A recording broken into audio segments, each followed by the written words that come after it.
नमस्कार, आदाब। आप देख रहे हैं द जस्टिस हिंदी। उत्तर प्रदेश में पंचायत चुनाव को लेकर चल रही तमाम अटकलों के बीच बड़ा और साफ बयान सामने आया है।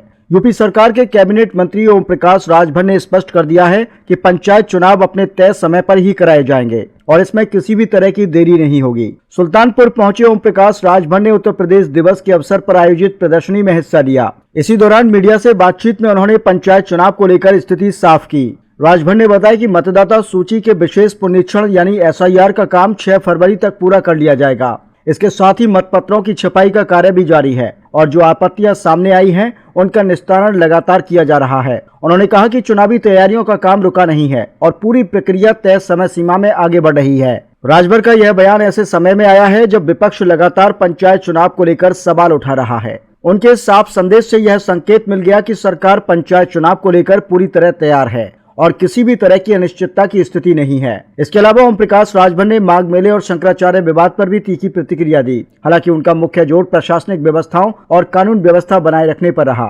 उन्होंने मुख्यमंत्री योगी आदित्यनाथ के बयान का समर्थन करते हुए कहा कि आस्था के नाम पर टकराव नहीं होना चाहिए और सभी को नियमों का पालन करना चाहिए।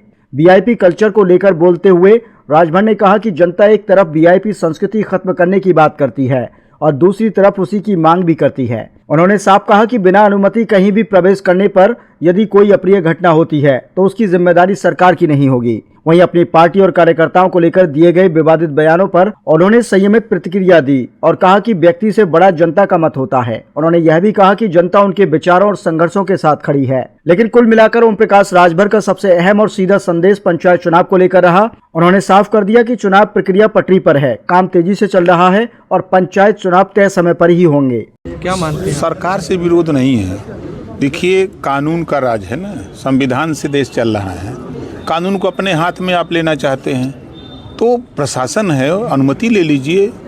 एक तरफ आरोप जनता लगा रही कि VIP कल्चर खत्म होना चाहिए, आप उसी कल्चर को मांग रहे हो तो सिस्टम में मांग लो ना। अपने मन बिना परमिशन का कहीं घुस जाओ, कोई बात हो जाए तो जिम्मेदारी किसकी होगी? सरकार की होगी। तब तो उंगली उठ जाएगी कि सरकार जो है सुरक्षा नहीं दे पाई, ये नहीं कर पाई। तो अनुमति लेके जाना चाहिए। काल नेमी बताया योगी जी ने, उनका बिना नाम लिए उनको बताया इन जैसे लोगों को काल नेमी का है। और वहीं जो है आपके डिप्टी CM केशव मौर्य जी कह रहे हैं कि ससम्मान उन्हें स्नान करना चाहिए और विवाद खत्म करना चाहिए। सरकार में 2 जिम्मेदार लोग हैं और विरोधाभासी है बयान। नहीं देखिए,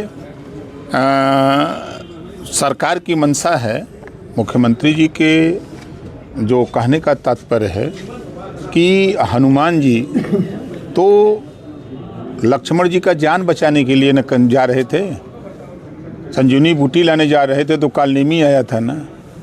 तो उसमें हनुमान जी तो अच्छा काम करने के लिए, लक्ष्मण जी का जान बचाने के लिए जा रहे थे संजीवनी लाने, बीच में रोड़ा पड़ा। तो यहाँ लोग आस्था के साथ स्नान करने आ रहे हैं तो आप जो है वहाँ जो है बाधा बन रहे हैं। आपको भी स्नान करके अपने घर जाना चाहिए, पूजा पाठ जाके मंदिर में करना चाहिए कि यहाँ बैठ के जो है अब सरकार से और आपस में टकराहट करने से क्या फ़ायदा है? आप आए हो, आस्था है आपकी तो आप स्नान करो। एक दिन नहीं, जब तक चले तब तक चलो, रोज़ वही नहान करो, कोई रोक रहा है?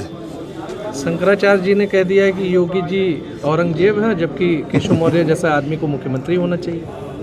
अब देखिए, सबके अलग अलग सोच है, सबके अलग अलग विचार हैं। और जो काम योगी आदित्यनाथ जी के राज्य में जो अमन चैन है, इसी प्रदेश में सपा बसपा कांग्रेस की सरकारों में दंगे होते थे, कर्फ्यू लगते